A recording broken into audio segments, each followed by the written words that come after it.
A brain injury can bring unexpected changes in identity, abilities, and relationships.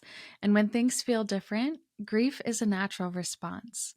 You or your loved one may grieve who you once were, the life you used to have, or the ease of how things were before the injury. This can be known as ambiguous loss, a type of loss that remains unclear, unresolved, or without closure. But grief doesn't mean you're stuck. If this resonates with you, we want you to know that you don't have to process this alone.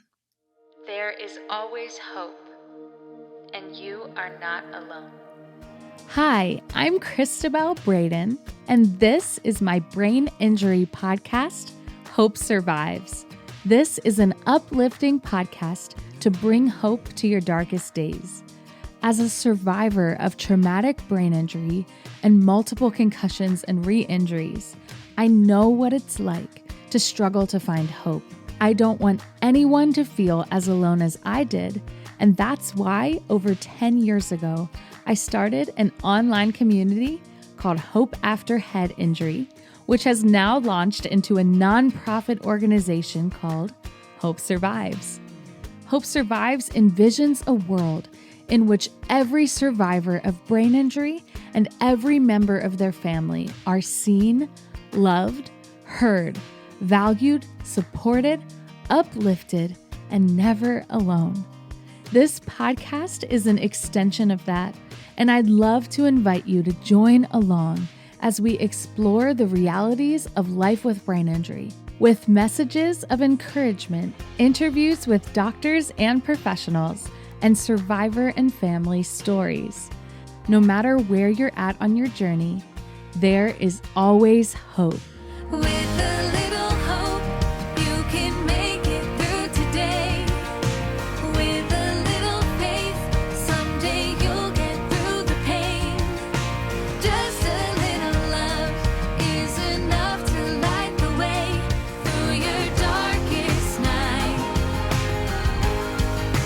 Hope survives. A little faith, a little love. Hope survives. Hey friends, welcome back to Hope Survives podcast. So glad that you are here with us today. We have our first brain injury community panel.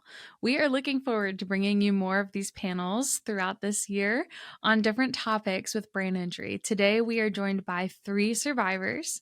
In the future, we are looking forward to having a mix of survivors and family members from our groups of volunteers. So the 3 survivors that are here today are all members of our Hope Ambassador team.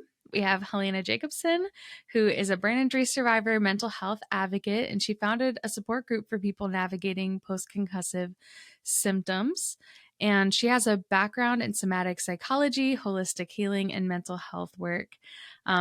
We also have Stefanie Beeney, who is a dedicated advocate for resilience and emotional well-being, inspiring others through her lived experiences. And we have Scott Tribble, who is also a brain injury survivor. He has been living with TBI and post-traumatic seizures. And he also founded a ministry called To Live for Christ, sharing encouraging content on hope and faith. We are so thankful to have all 3 of these members of our community here to talk about the topic of ambiguous loss. This is not a light topic, but I'm so grateful for each of our survivors' willingness to share with vulnerability, with hope, with encouragement, and even some humor as we talk about the difficulties of navigating loss after brain injury. And you are not alone. If you can relate to what we're sharing about today, I just want to encourage you to invite you.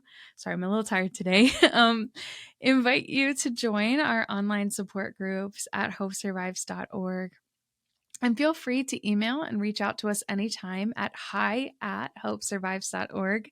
That is our email. And you're welcome to say hi, pour your heart out, share any thoughts on the podcast or on any part of our groups. We are here for you.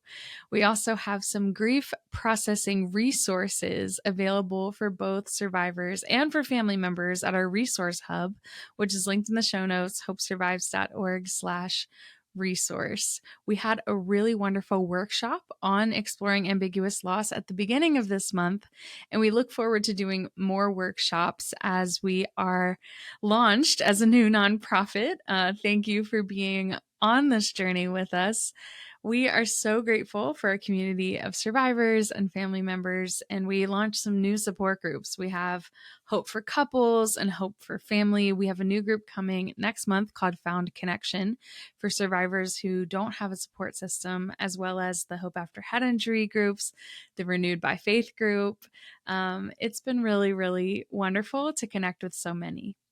If you're interested in volunteering or in sharing your story and becoming one of our Hope ambassadors or joining our prayer team, please check out hopesurvives.org/get involved, as we would love to connect with you as well.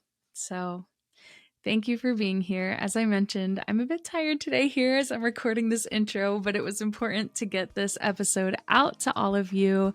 It is a little bit on the longer side. I want to encourage you to take it in chunks. You don't have to listen to these all at once. We have the videos available on our YouTube channel and the audios on our podcast feed. So whether you are watching right now or whether you are listening, we want you to know that you are not alone. So without further ado, let's get into today's community panel on exploring ambiguous loss. Hope survives. Hope survives.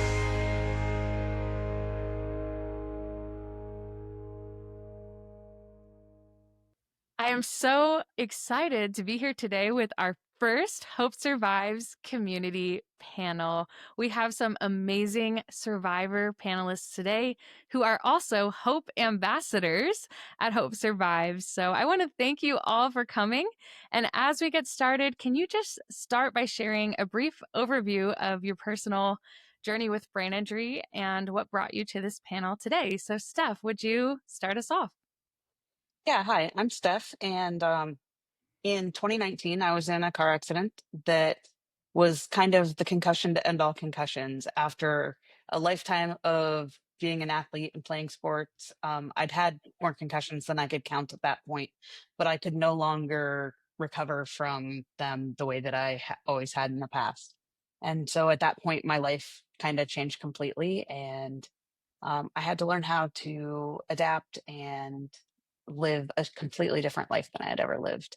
And so, because of that, I kind of wanted to be able to share that story with others now as I've been working my way through it for years. Thank you so much for sharing and for being willing to come on here. I know it's not always easy, right, to get in front of a camera, and so I want to thank you all for doing this today. Helena, will you share next? Yeah. So I have had a lot of experience in the brain injury world. Just my dad had an AVM and he died later due to brain injury complications. And then I personally sustained a concussion in 2020 from a domestic violence situation. And it just flipped my life upside down. Have been dealing with symptoms ever since. I'm about 5 years out, and then have sustained other concussions since then. And that one in 2020, sustaining that concussion just completely changed my life and trajectory and what I thought was going to happen. So what really brought me here today is wanting to talk about my experience and the grief and loss that happens with that, and connecting with other community, because that's what's really changed my experience with brain injury, is connecting with others. Thank you for sharing. I'm so sorry for your loss and all that you've been through.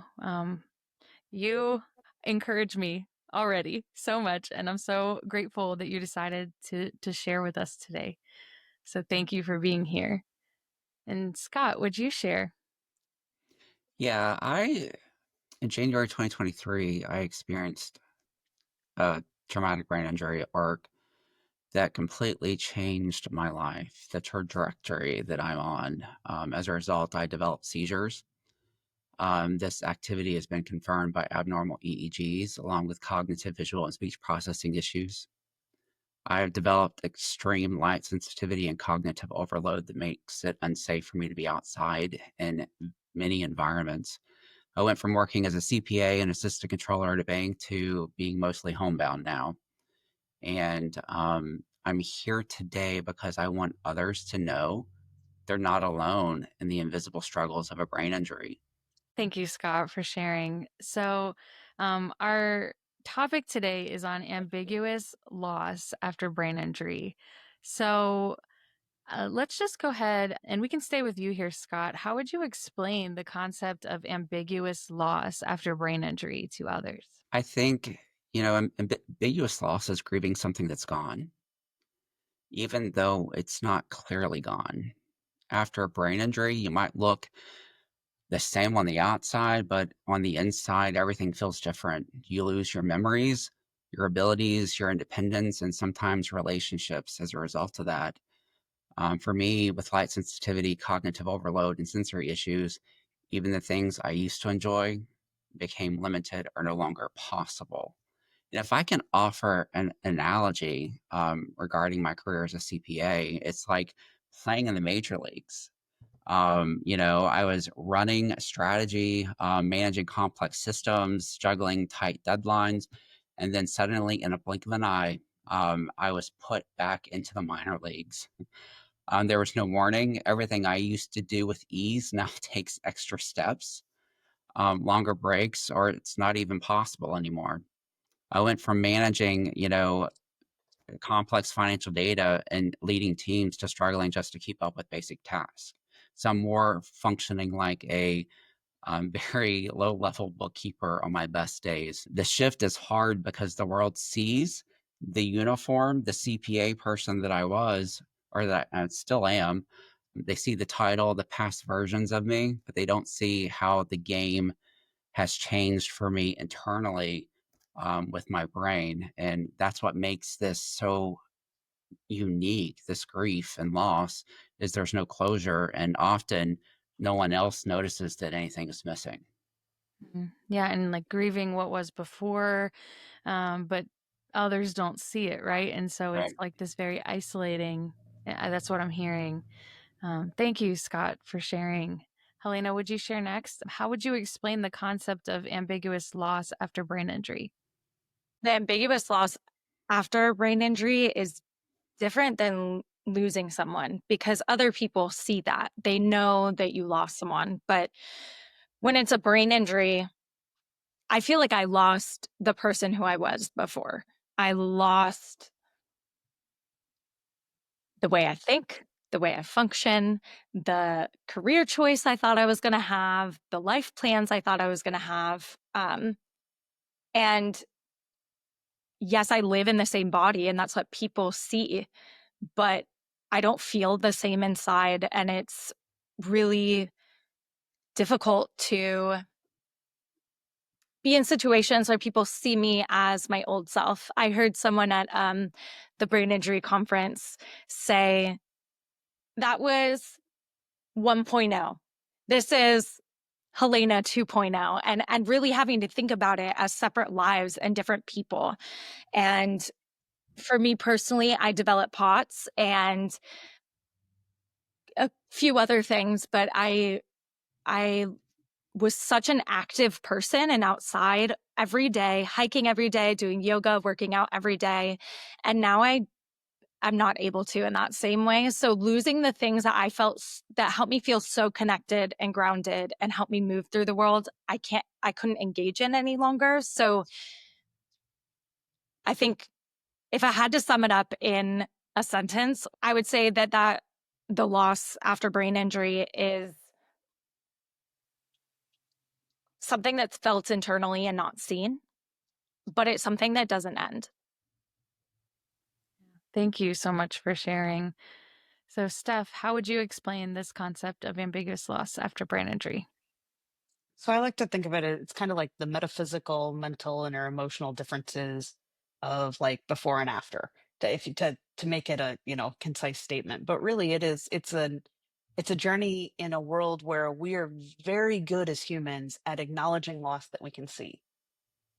You know, if somebody that was a part of your life is no longer a part of your life for whatever the reason may be, we're all very good at acknowledging that kind of loss, but we're not good at acknowledging the loss of something that we can't physically see or touch or grasp.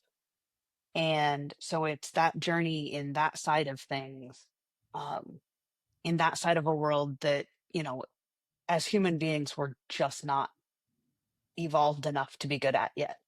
I really like how you put that, because it can't be seen, right? And we're familiar with the concept of brain injury being an invisible injury. And I think, you know, hopefully people have some sense of understanding. Okay, a concussion or brain injury cannot be seen on the outside.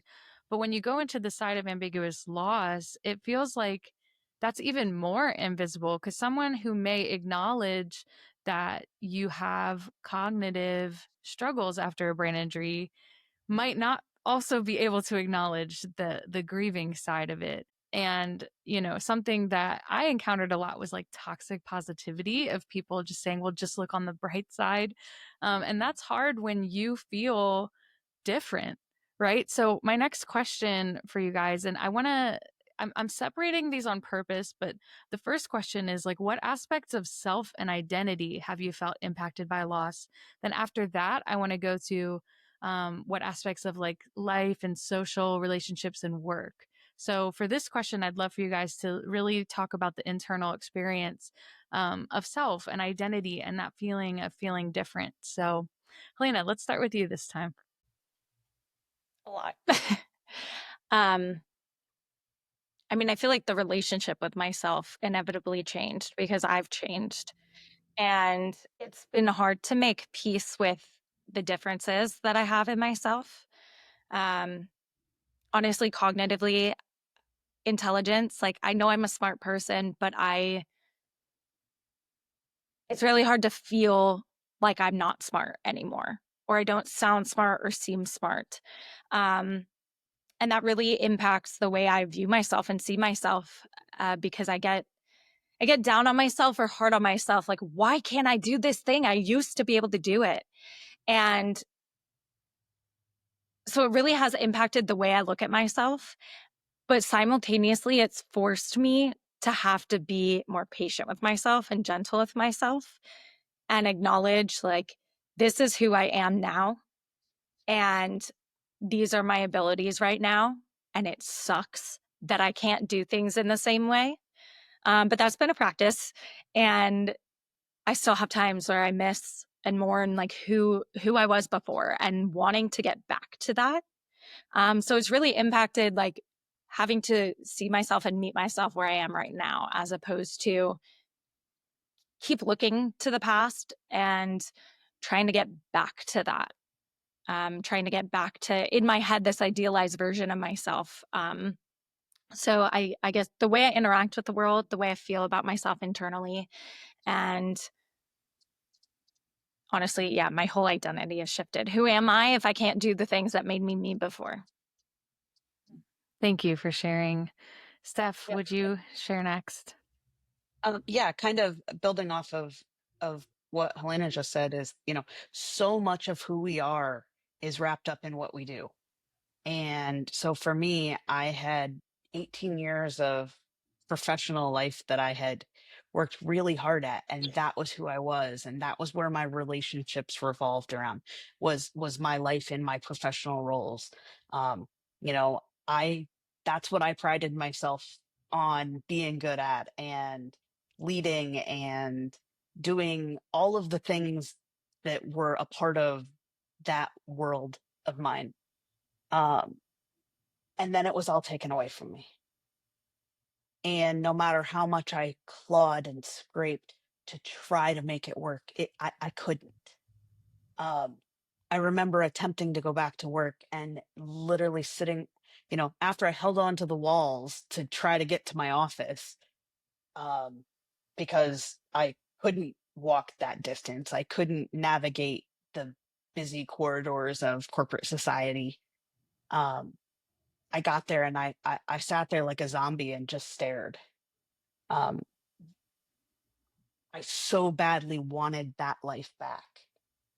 And so there was a lot of, you know, grief and loss of giving up not just the job, but who I was because of the job. And really evolving to be who I am because of me and not who I am because of what I do. Thank you so much for sharing that stuff. Scott, how about you? Aspects of self and identity.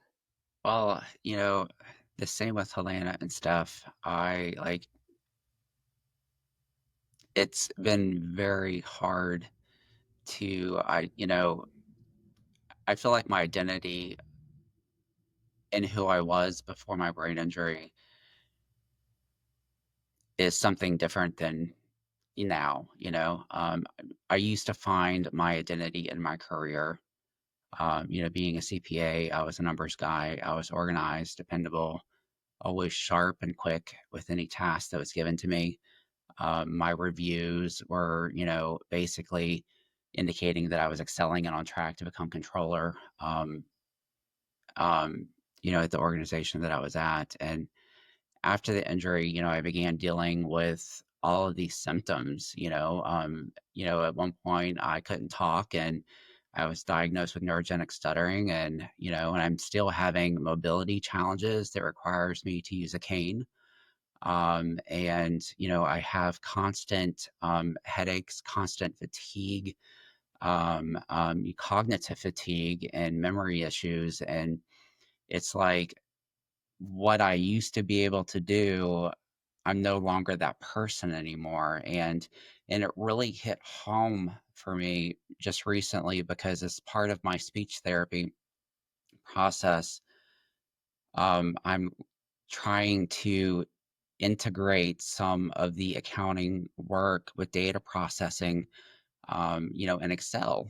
And I realized a function in Excel that I used for 25 years as an accountant, the, a VLOOKUP Excel function. I knew it hands down, inside and out, and I knew I could do something, with the particular data that I was looking at. And when I realized that, oh, it's a VLOOKUP function that I'm looking at, and the fact that I forgot about it, it just literally kind of was a hard blow, to me in realizing how much I've actually lost because of the brain injury. Thank you, Scott, for sharing. And I think you all shared kind of some common threads of being with what you could do before and then kind of reflecting into the changes from the brain injury changing, our abilities. And it's kind of amazing how much we don't realize our sense of self and our sense of worth has to do with our abilities until we have a brain injury.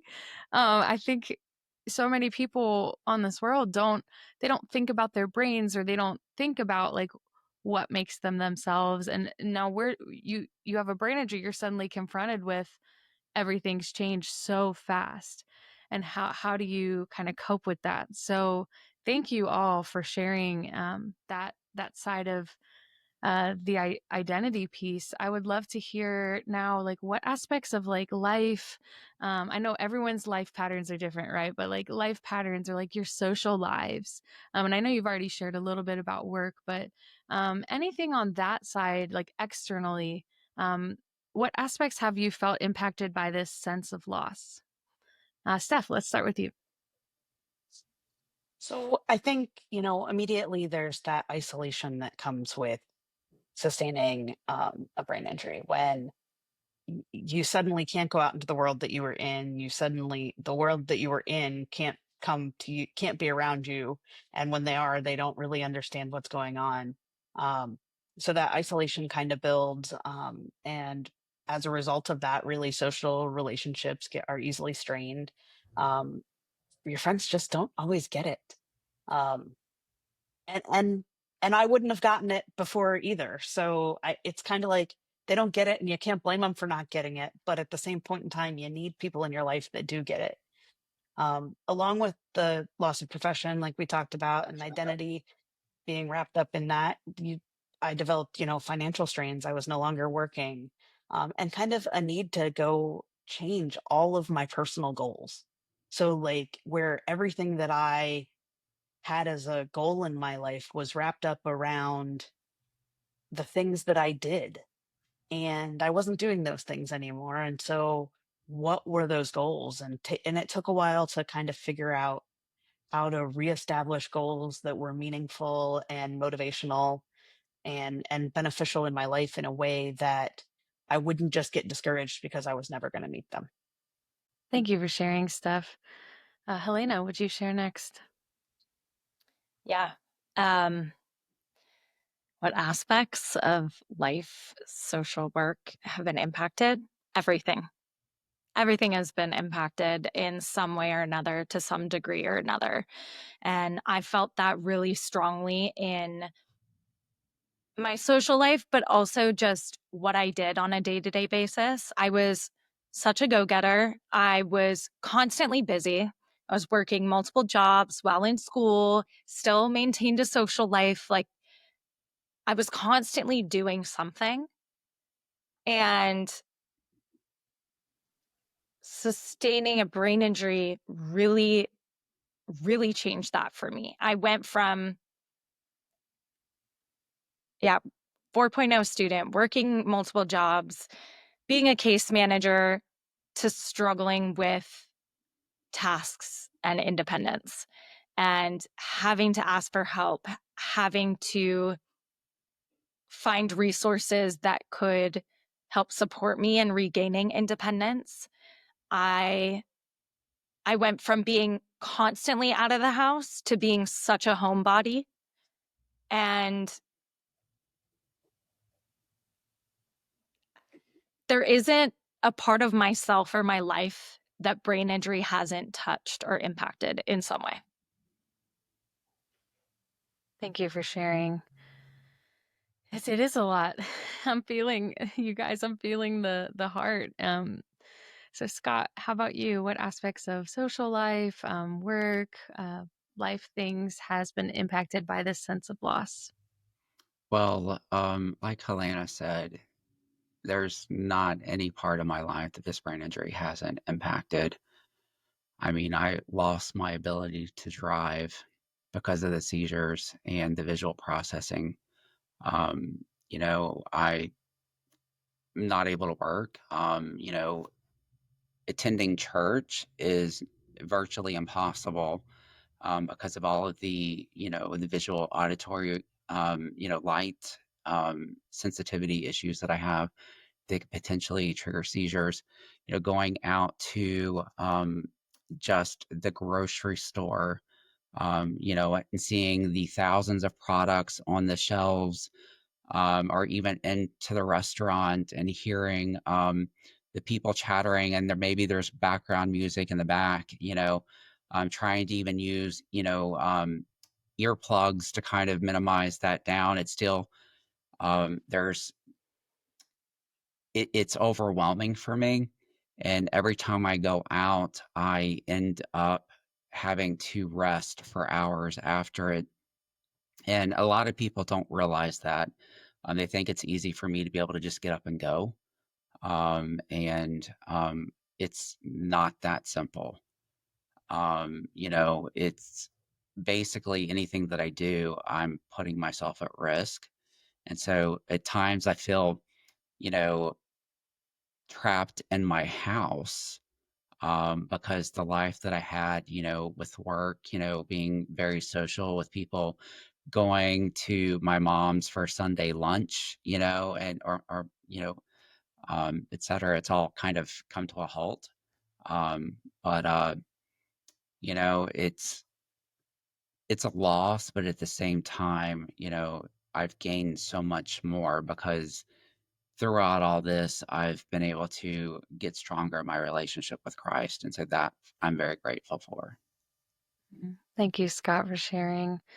So thank you all for sharing the ways your lives have changed and been impacted. And, we talked at the beginning about the idea of ambiguous loss is that, you know, life goes on, but we have something has significantly altered. And it can be hard to define what it really is. And I remember when we were first going through brain injury, the first time we really realized like it was a grief process, that grieving is part of healing. And so I want to focus in a little bit more on the concept of grief. Um, how have you navigated the sense of loss and grief after the injury? So, Steph, let's start with you. So for me, I think the biggest thing is, like a good therapist is worth all the money in the world. But, we talked about, naming it, talking about it, and allowing yourself to feel it, were really big for me. Making sure that I was embracing self-compassion, which I'm not always great at. Um, you know, like I said, seeking that good support from a good therapist, a good friend, whoever that person is for you. But really making sure that you do the work. I mean, it's mental health and your physical health and your emotional health and all of that together. And if you don't do the work, it's not gonna help. Mm. And giving yourself permission to feel it, right? I think that was Yes. big. That was big for me, like realizing, and it's like a cycles, because I battle negative self-talk, very, very a lot actually. Um, and so like being able to give yourself permission to be like, I don't have to be okay today. Like, and that's actually all right, And so, it's vulnerable to find the right therapist too. Steph, you mentioned a good therapist. I had been seeing a neuropsychologist for the longest time for brain injury stuff. And there came a point where he said, Cristabelle, I can't help you anymore. You need to see a trauma therapist. And so I actually had to switch from a neuropsychologist that specializes in brain injury because he's like, the brain injury coping strategies, like what you're dealing with is trauma. And so I actually switched to a different practice where the therapist was not familiar with brain injury before, but she was trained in trauma. And so she was willing to learn about TBI, but her trauma training was actually, that was the fit I needed, right? So it's like, allowing yourself to admit when you need help, I think is a big one. Yeah, and I think acknowledging that the person that takes you from point A to point B isn't necessarily the person that's going to take you to the end. That it's okay to make changes to your care team. You wouldn't think twice about making changes to your care team if you dislocated your shoulder and the doctor wasn't helping. So why do you think twice about it when it's your mental health? Yeah, that's so good, Steph. Thank you for sharing, and thank you for bringing that up as well. So, Helena, let's go to you next. How have you navigated the sense of loss and grief? I can relate to what you, Steph, and Cristabelle both said, and having a good therapist has made all the difference. But also making space and time for like giving myself time during the day to let myself sit with how I'm feeling. And it was not easy, still isn't. It's gotten easier, but it has not been comfortable. Honestly, reading a lot of things reading books on grief have been helpful. I mean, my experience was slightly different just because I was navigating loss of people around me at the same time. So I did not face it for the first 2+ years. I feel like I didn't even start getting into it and actually addressing it until year 3, maybe 3.5. So part of it I needed to avoid just for sanity purposes, honestly. But then getting into some of Megan Devine's work, she's a therapist who specializes in grief, and she has a book called It's Okay to Not Be Okay.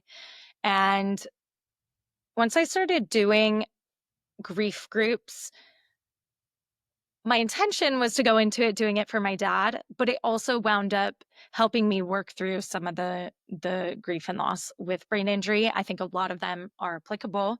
It is grief, it's just a different kind. But giving myself the space to feel it to sit with it, to be uncomfortable and know that for me, I had to remind myself, it's okay that I feel awful right now.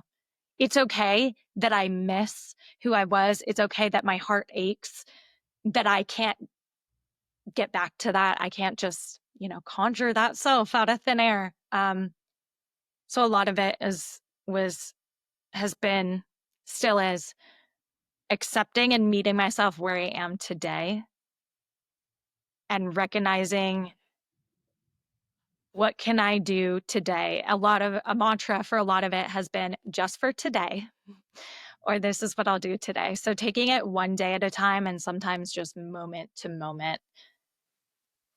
Oh, I love that moment to moment. Yeah, and that's so good. So Scott, how about you? How have you navigated this sense of loss and grief? Well, I will say in the beginning, I did not navigate it very well because I didn't understand what was happening to me. And nobody around me understood what was happening to me. And I just didn't know what to do. And, at first I sat in silence, because I wasn't able to do much because in the beginning, um, you know, things got so bad where I couldn't talk and I couldn't walk. And literally for a couple of weeks, I just sat here in my house alone, texting people as I could because they couldn't call me because I couldn't talk to them. And even trying to read, was problematic, which is something I really love to do. And I love to study scripture, but, reading brings about cognitive overload, which can cause seizures to happen. But it got to where, the Lord drew me to Psalm 62, and I just started meditating on verses 5 through 8, and, and focused on the fact that God was my refuge and my strength. And even though everything is seeming to fall apart right now, that I'm going to get through it because Christ is with me. And trying to do the little things, like to remember things by using a task journal, to try to do things is giving me small milestone wins, and that I'm trying to focus on the wins each day. And when I don't get things done, I'm giving myself a little more grace. Yeah, that's really good, Scott. Thank you for sharing. I like how you shared about like connection to faith and values has helped you to keep that and to move forward. And so I want to ask the next question. It's similar to the last, but are there any strategies that have helped you to cope with these feelings of grief? So are there any things like Scott, you just mentioned you use a task journal. Are there any strategies or coping mechanisms that you guys have put in place that you found that has actually helped? So Scott, we can stay with you here. Well, I believe structure and faith has been key in me progressing as far as I've progressed.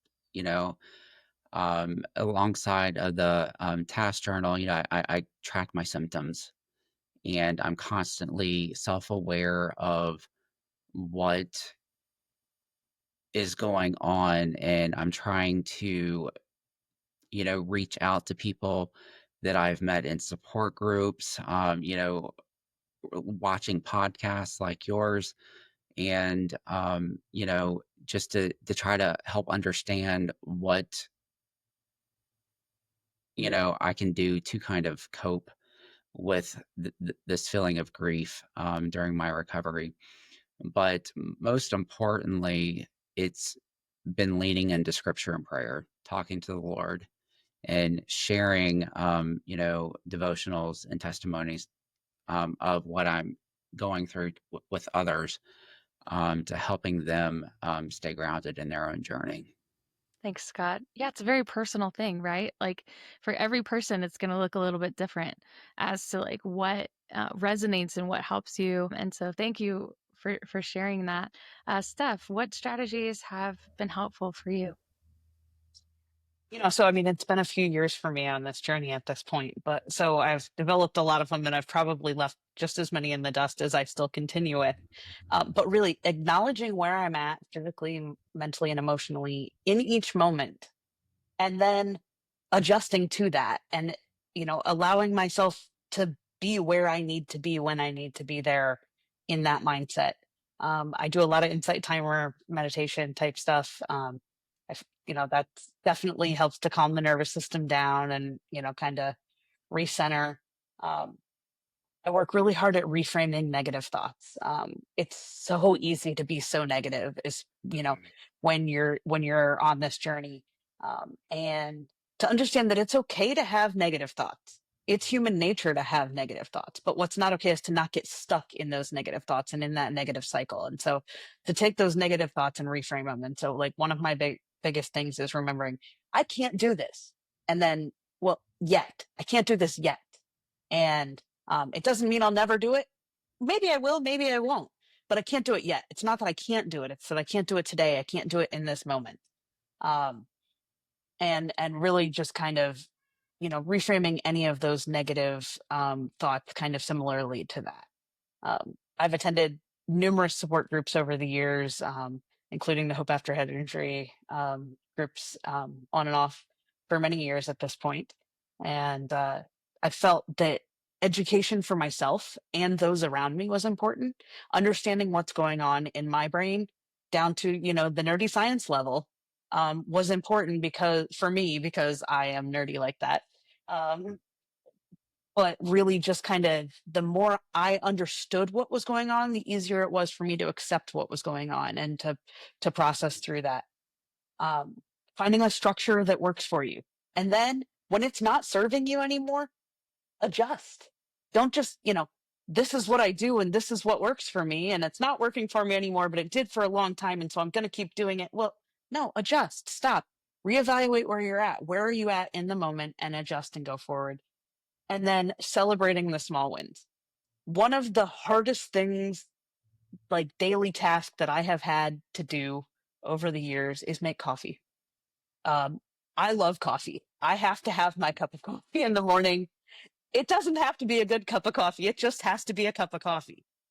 But I can't tell you how many times I go to make coffee with my Keurig and I hit the button and I set the cup next to the coffee maker. I don't even put it under there. And I make coffee all over my counter, and, you know, that's a great way to start your day. So I laugh about it and I celebrate the days that I make coffee correctly. Thanks for sharing, Steph. I just love that you keep reminding us it's okay to adjust, because that's something I found to be very true in my recovery. I spent many years journaling a lot, and I think there's a lot of value in journaling. We have some journaling prompts available at our resource hub on hopesurvives.org. And, I love journaling, but at some point it turned into so much of a cognitive task for me that it was not serving me and it was not helpful, because I had a setback that affected my right hand. So writing with a pencil became so taxing, and the cognitive load of feeling the obligation to it was just too much. And I had to tell myself it's okay to not do this anymore. And so, I think finding that balance between structure and grace and living in that tension is hard to do, but the reminder each day to adjust and pull out the strategies that maybe could work for that day, I think is very huge. So, Helena, how about you? What strategies have helped you? I feel like Steph took a lot of the words out of my mouth in the best way possible. But yeah, one, giving myself permission to really actually feel and be present in my emotions, as uncomfortable as that was. But if I was pissed, I needed to sit and be pissed. If I was sad, I needed to sit and be sad or cry. So giving myself permission to feel the full range of grief and not try to suppress it or hide it or dismiss it, and just witness it, and try not to judge it. I say try because I know for me, sometimes I'm like, why can't I just be happy or be okay with where I'm at? But so as much as possible, the non-judgmental witnessing of what I was feeling. Journaling, as you said, Cristabelle, journaling was super helpful for me, but sometimes it got me too into my head when I really needed to be more in my body. And so what really helped me with that was art. And art helped me on many different levels because I was someone that was so active, and I do have limitations on that now.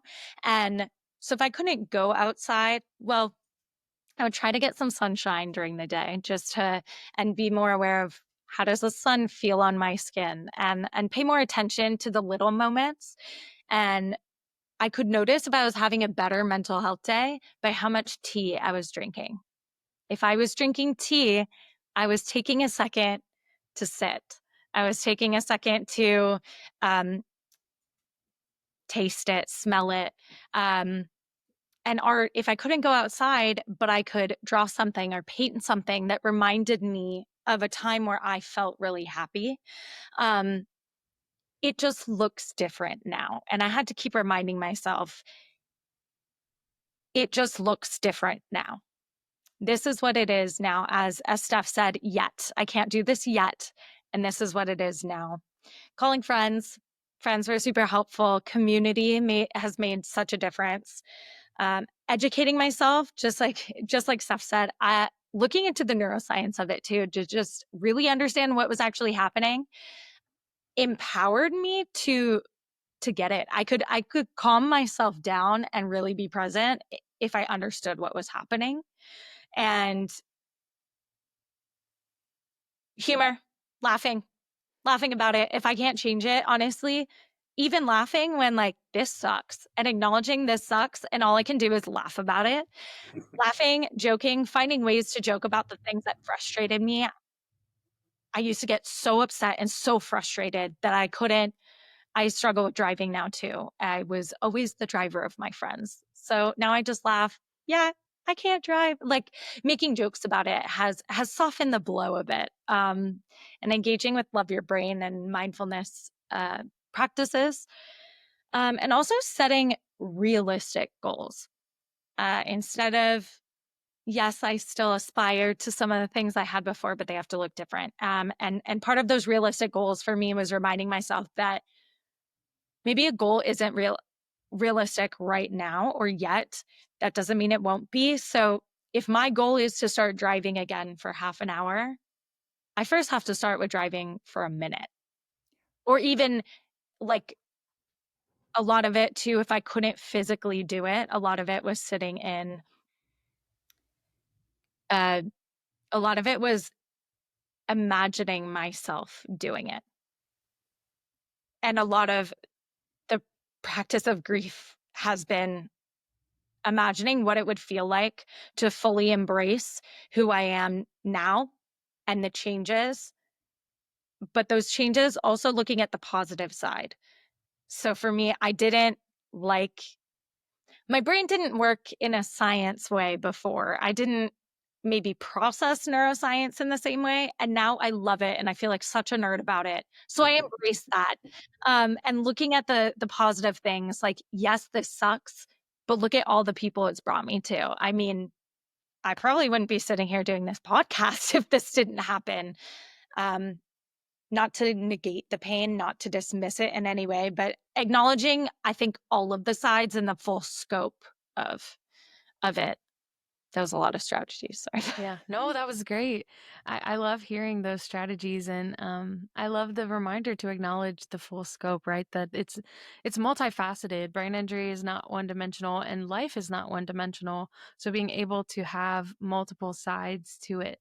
So our next question is similar, but it's kind of more on a looking at the not toxic positivity, but looking at the grounded, lighter side. How do you maintain hope? What has helped you to maintain hope or to stay motivated? So, Helena, let's stay with you here. How have you been able to keep that hope? I got to admit, I don't always have it. I'm going to use driving as an example because I could not drive at all the first 9 months. And then I got to a point working with an OT where I was able to drive.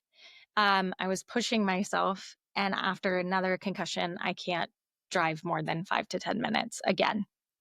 So a lot of what I have had to do is reminding myself I can't do it right now, but I learned to do it again. So I will get back there. I'm just not there right now. Again, coming back to that yet.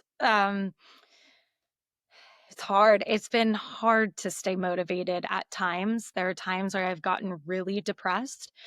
Um, so I wouldn't say that it's necessarily staying motivated and staying in that motivation, but it's acknowledging when I am motivated and running with that. Figuratively, I can't run right now. I deal with orthostatic, or I deal with exercise intolerance, but I think I kind of mentioned this before, but acknowledging what has changed and what I don't want to use the word positive, but what are things I have gained that I didn't have before? Like my brain didn't work with science in that way, and now things just click in a way that wouldn't. Looking at that, connecting with other people that have gone through it, that has been such a motivation for me, and pushing myself to get out of my comfort zone and start a support group of my own for people with PCS. Speaking with other people and hearing about how they deal with it on a day-to-day and the ups and downs and the challenges and the setbacks helps me stay motivated, because I have met so many incredible people, you, all of you included, and that just reminds me that even if I feel like I can't get through it, I have a community to lean on who does get it. And just hearing my community, this community, the brain injury community, speak about their experiences and seeing how they talk about it helps me stay motivated, or brings me back to motivation. I had horrible motivation before the brain injury conference, and then just getting to talk and see how far people have come, like that has helped me Yeah. back to my motivation. Yeah, and connecting with others is huge. I mean, that's like the heart of Hope Survives, right? Like, is our support groups and our connection, because we don't want anyone to feel alone. So I love that you pointed out like connecting with others can help with that. So, Steph, let's go to you next. How do you maintain hope or stay motivated? So I think I have a few like key things. I mean, like Helena said, I don't always. It's not always there. I'm human. There are times where I can be as negative can be, but in those times, I try to, reach down and pull myself up and kind of remind myself that progress isn't linear. And like you can't climb a mountain to its peak without going up and down multiple times along the way. So when you go down a little bit, it doesn't mean that you got worse. It means that you're moving towards the peak and that you're moving towards whatever your peak is. So kind of remembering that it's never going to be a straight line. Surrounding myself with supportive people, support groups, um, as well as other types like educational groups and things like that, where I can go learn more about what's going on. I really prioritize myself now, and I don't think I ever did that before. I think I went through 30 some years of my life and I never put myself first. And you know what? I can honestly say now that a lot of times I put myself first, and I definitely put an importance on that self-care, because I know that I can't pour from an empty cup, and that I have to take care of myself, or I can't take care of anybody else, or I can't do anything else, and things like that. And then really trying to focus on the now, not the past. Yeah, it's great that I could do all those things before, but that's the past. I'm not going back there. Don't look back. You're not going that way, kind of thing. But also not so far in the future that I it's unattainable. Um, I used to have goals that were, in 5 years I'm going to do this, and in 10 years I'm going to be this person. Well, okay, they probably weren't realistic then either, but that's kind of how I was set up. That's how I was trained, I guess, to set my goals. Well, now I realize that I have to set goals still, but they need to be smaller and incremental and more about the progress than the timeline. So it's step one. And when I reach step one, I'll move on to step two. And maybe there is a step, maybe there is an ultimate goal, like Helena said with driving. But in order to get to that, you have to get through all the steps. And maybe you have to add some steps along the way, and that's okay too. So, you know, feeling the negatives, but focusing on the positives. Thank you so much, Steph. I love all that. I love that the goal is progress, right? That like it's not even necessarily the outcome, it's the progress along the way, and that's something worth celebrating. So, all right, Scott, how about you? How do you maintain hope and stay motivated through all this? Yeah, I will definitely say that I've had my fair share of setbacks throughout this entire process. Especially, I'll go a couple of months without a seizure, and then I'll have a seizure, and then it literally, I feel like I've been set back because my entire goal has been to get back to driving. Because whenever I get my, I'm able to drive again, then it's more dependence or independence instead of being dependent upon other people to take me to places and stuff like that. But when those seizure flares, the sensory crashes, and the cognitive fatigue that forces me to stop, I remind myself that, Christ is with me. Like when I go into the grocery store or, somewhere else, and I've had a seizure at a grocery store. It was a small one. It was a focal seizure, but I had a seizure, and the not knowing what was going on at the time, and just clinging to the scripture 4:13, I can do all things through Christ who strengthens me. That gets me through every tough moment. Whenever, be it out in the world outside of my comfort zone, which is my home, or even whenever I'm in my comfort zone and I'm alone and I'm experiencing a seizure by myself. And, I just remind myself that the Lord is with me, and, and that any progress that I make, no matter how small, that God's not done with my story. Like he has a plan and a purpose for all of us who have suffered a brain injury, and the fact that there are these support groups like Hope Survives out there, and some others, the Brain Injury Association of America, in the individual states, and just, other individuals like you, Helena, indicating that you started your own, you know, support group. That's key, because when you're around people who are experiencing the exact same thing that you are, you feel validated, and you also learn about what strategies that they're using to overcome what they're going through. Like you, Helena and Cristabelle, I have dysautonomia issues. Like I'm not able to exercise. I used to spin bike for an hour. I can't do that anymore. And without just everything going haywire in my autonomic system. But the fact that I can hear other people's their stories and get inspired, that motivates me too. Thank you, Scott. I appreciate that reminder of connection and that our stories are not over, right? And it's very personal to each of us, like how we cope with this. Grief and loss is a heavy topic. So I want to applaud your vulnerability, all three of you, and thank you for being willing to share. I know that this is going to bless people because this is a topic that is not the easiest to talk about or even to acknowledge to begin with. So thank you for getting personal, for sharing. We only have time for one more question. So our last question here would be, what advice would you give to someone who's living with brain injury who feels overwhelmed by ambiguous loss? So Helena, how about you go first? It's a loaded question. I would say slow down, look back to look forward.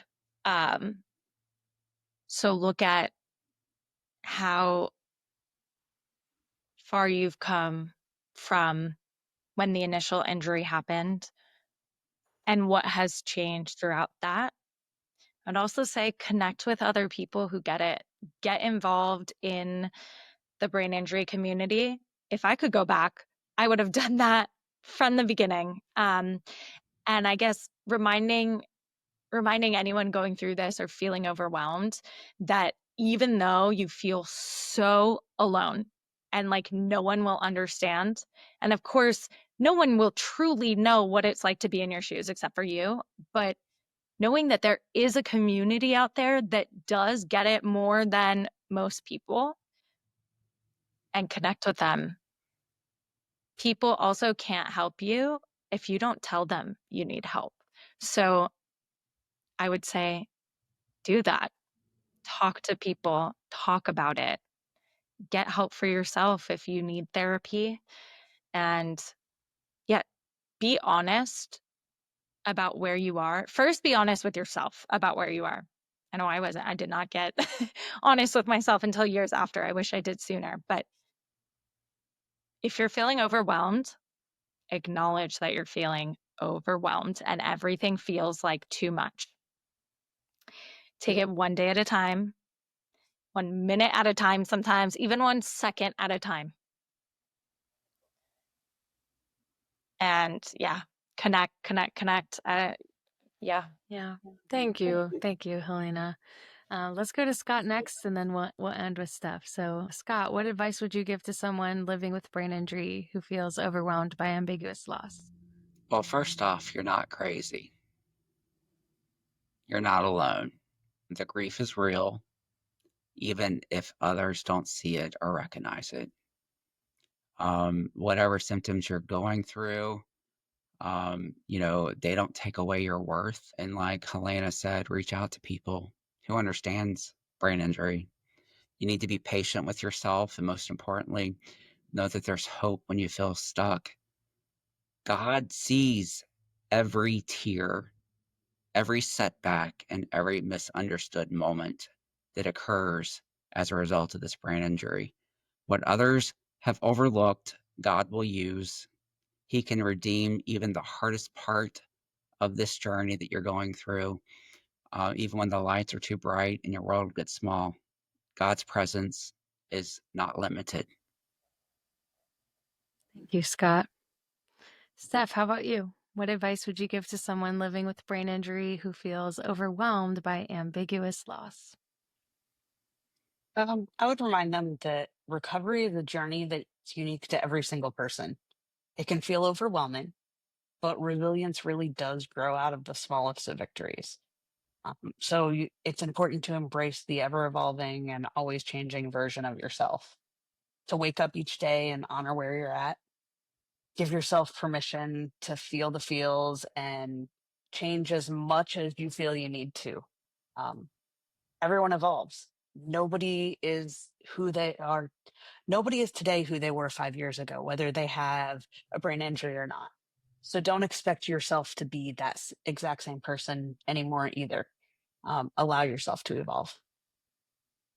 I love that reminder. I think when I first realized that concept or acknowledged that concept of realizing I was watching all my peers move forward in life in ways that I felt so stuck and stagnant from that I couldn't with my brain injury, career, socially, just all sorts of ways. But then I started to notice that they're not the same person they were either. And comparison doesn't do us any good, right? But realizing that we are all on our own path, we're all on our own journey, and we're all changing and evolving. And so I love, Helena, the advice to give yourself space. I liked what you said earlier about the tea thing, that if you're drinking tea, you've given yourself space that day. I'm going to take advice. I'm going to take that advice and understand that we need that kind of space, right? We need to give ourselves space. Scott, I just want to thank you for just your vulnerability and sharing that there's light in the darkness, even when physical light feels overwhelming, right? That we can know that there is light, and there's hope and connection to faith. And I just appreciate all three of you. So thank you so much for your sharing. We're at time here, and I just am so grateful. So I look forward to staying connected with all of you as we continue on this brain injury journey in Hope Survives. And for those who are listening, thank you for giving of your time and cognitive energy to be part of this group. If you'd like to get in touch with us, we will have information available in the show notes. So with that, you're not alone. There's always hope. And thanks for being here. Thank you. Thank you. Yes, thank you. Thanks for tuning in to Hope Survives podcast. Make sure to subscribe and stay tuned, and would love for you to consider leaving us a rating or a review. Check out hopesurvives.org for more. We'll see you next time, and remember, there is always hope.